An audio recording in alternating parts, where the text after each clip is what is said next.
Welcome sa Pinas Showbiz News ngayon. Para sa video natin ngayong araw, meron na naman po tayong fresh at nagbabagong updates patungkol kay Maine Mendoza at kay Alden Richards. Kung tunay mong mahal si Maine Mendoza at Alden Richards at ngayon ka lang nakadalaw, di naman kaya ay naligaw sa channel na ito, please po, i-click mo na yung subscribe and bell buttons para lagi kang updated sa mga kaganapan kina Maine at kay Alden. Ang pag-uusapan po natin ngayong araw ay yung dalawa pong issue na ibinabato ngayon kay Maine at kay Alden. Kay Maine Mendoza po, no, ay yung sinasabi po nila na bakit si Maine Mendoza raw po yung nagsasalita ngayon at ang itinatopic ay yung kanilang business. Ba't daw nagpapaliwanag si Maine Mendoza sa businesses nila, gayong si Alden Richards naman daw po ang nagtayo o magtatayo ng ikalawang branch ng McDonald's. Yan po yung pinag-uusapan ngayon ng mga netizens sa social media. At hindi nila pinalagpas yung iba't ibang mga reaksyon syempre ng mga netizens na meron dun po sa issue nila. At yung ikalawa naman po ay bakit daw itong si Alden Richards ay wala pa sa Canada? Bakit daw nauna pang lumipad ito pong si Catherine Bernardo kaysa kay Alden Richards? Kasi ang pakalat po ngayon ng mga Katniel, no? Mga Katniel fans at saka yung mga Alden fans na talagang ang pinagpa-partner si Alden at saka po si Catherine, ang kanila pong storya ay paglipad daw po nitong si Catherine Bernardo, umalis na raw po kaagad si Alden Richards at papunta na raw po ng Canada. Which is, hindi naman po nangyari. Sabi ko naman sa inyo basta't may kinalaman kay Maine at kay Alden, araw-araw po natin pag-uusapan ng mga bagay na yan. At bago nga tayo magpatuloy pa, hayaan nyo muna magpasalamat ako sa mga subscribers and viewers natin na patuloy pong pagsuporta at pagmamahal sa kanilang dalawa nang wala pong ibang hinihintay na kapalit. Lagi ninyong tatandaan, nakaisa nyo po ang buong Pinas Showbiz News ngayon sa pagsuporta at pagmamahal sa kanilang dalawa. At kung nood ka nga ng mga video updates natin, pero hindi ka naman nakasubscribe na kung ano pang hinihintay mo, i-click mo na yung subscribe and bell buttons para ikaw yung kaunahan na nakakasagap ng mga latest updates sa kanilang dalawa. At kung meron ko pa mga friends dyan na hindi pa nakasubscribe, sabihan mo na sila. At narito nga po yung una nating komento. Unahin natin ang naging komento nitong si Miss Gina Torrico. Sabi niya rito, Mr. Pinas, hayaan na lang natin ang mga fans ni Saki. Kung sa musika pa, asintonado na ang kanilang pandinig, mulat ang mga mata, ngunit walang nakikita. May dalawang tenga, ngunit walang naririnig. Sinampal at tinadyakan ng katotohanan, ngunit ayaw nilang tanggapin. It is their choice. So be it. At ang kanilang pag-aampalaya, na naging katanghan nila. Well, OG the cockroach strikes again. Nothing is new like a dumb cockroach. Sabi nga nila, ibinalita na raw po nitong si OG the cockroach, yung katotohanan, ba't daw hindi pa tayo naniniwala? Maniniwala ho kami kung wala pong patong-patong wala pong patong-patong na kaso yan, di ba? Iba't ibang cyber libel, iba't ibang kung ano mga kinakaso sa kanya dahil nga po sa pamamalita ng mga fake news, di ba? Kung siya po yung inyong reliable source, tatawanan lang po namin kayo. Kasi kahit kailan hindi po siya naging reliable for us. Okay? Sabi naman po ni Miss Adelia Day, sabi niya, yung mga bumuo ng Katden, tama na. Hanggang dyan na lang yan. Hintayin nyo another movie, maghiwalay na lang ang Katden, taken na si Tisoy. Balikan na lang niya si Daniel. Kung gusto pa siya nito, taken na rin yata si Daniel. Sila na daw ni Loyal Summer. At dagdag pa niya, I think for Maine, kahit anong sabihin nila, wala akong pake. Kahit mga kapatid pa niya, remember, pamilya yun, di yun pwedeng patulan. Siguro sabi niya, bahala na si God, as long as magkapakatotoo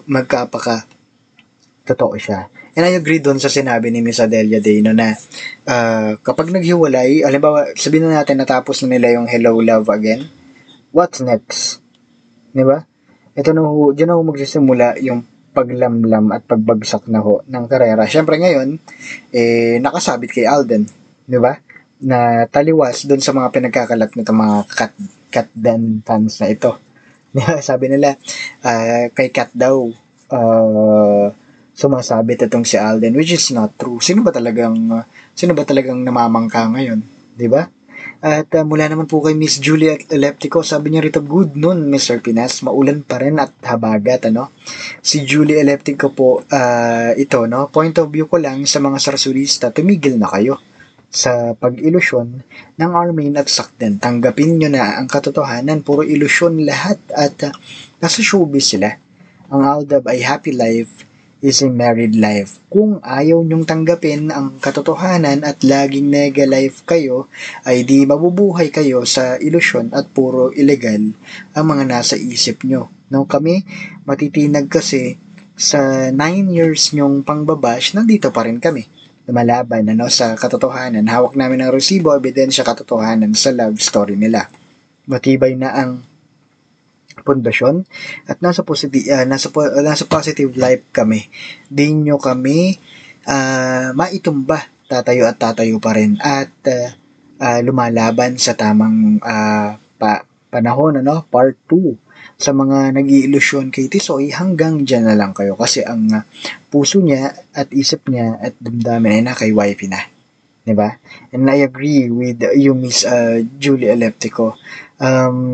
Alam niyo yung, sabihin natin yung nagtetengang kawali, at saka kahit may nakikita naman walang nakikita, yun talagang reflection dun po sa mga sinabi ninyo na nangyayari din po sa kanila. Kaya thank you so much po sa inyong komento. So ngayon, pag-usapan na natin ang isang Maine Mendoza, kung saan, bakit nga raw ba si Maine Mendoza ang unang nagbigay ng reaksyon para magsalita tungkol sa mga negosyo.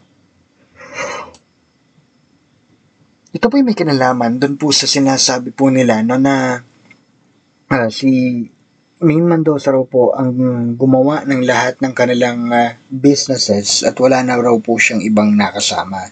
Well, taliwas po ito sa kanyang mga sinabi. Yung mga shell po nila, sinabi naman niya, nasa nanay at tatay niya talaga nagsimula ito.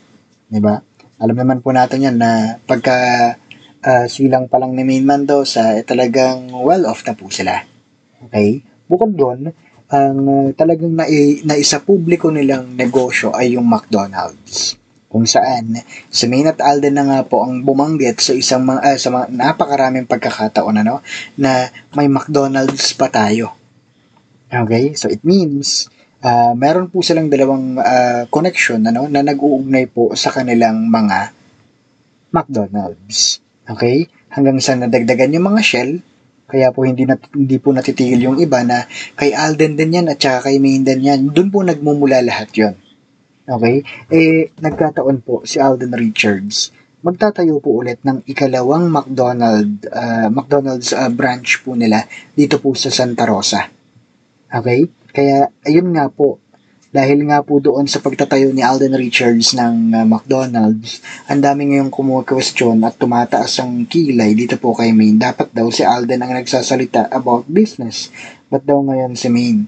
Ito po yung may kinalaman sa kanyang management. Kung saan, iniiwas nga po nila sa mga line of businesses na meron si Alden at saka si Maine Mendoza na maungkat na naman po silang dalawa na parehas ang kanilang business na alam naman po natin kung kanino talaga yung mga businesses nila. Diba? Talagang tulungan lang po talaga sila. Diba? Kung anong meron ng isa, meron din po ang isa. Okay? Pero in terms of hatian, yan po yung hindi nila dinidisclose, talagang sobrang confidential. Okay? So sana matahimik na tayo sa ganong issue. Ikalawa, ito naman po si Alden Richards, sabi nila, kahapon lang, right after na umalis itong si Catherine Bernardo, si Alden Richards daw po ay nag-impake na at lumipad na rin pa Canada, which is not true. Kasi kung totoo yan, sino po yung nag-groundbreaking? Di ba? Alam nga namang, may clone na rin si Alden. Totoo yung sinasabi ng iba na hindi lang si Maine Mendoza, si Alden din ay meron na. Di ba? Kung ganun yung kanilang punto, kasi hindi po totoo na si Alden ay hindi para sumunod si Alden doon kay Sakang. Okay? Pupunta lang si Alden Richards doon kapag trabaho na. Kaya sana, wag po nilang gawa ng storya. Sabi pa nga nila, sa Alden Richards daw po ay kinaawaan lang. Dahil ang talagang original na gaganap dapat ng Hello, Love, Goodbye ay si Daniel Padilla. Kung si Daniel Padilla ang gumawa nito, baka wala nang hindi na sequel to. Baka wala nang part 2 ito. Diba? Alam naman po natin, kahit ano pang sabihin ninyo, na mas magaling nung si Alden yung gumanap. Diba? Muli, ito po ang Pinas Showbiz News ngayon.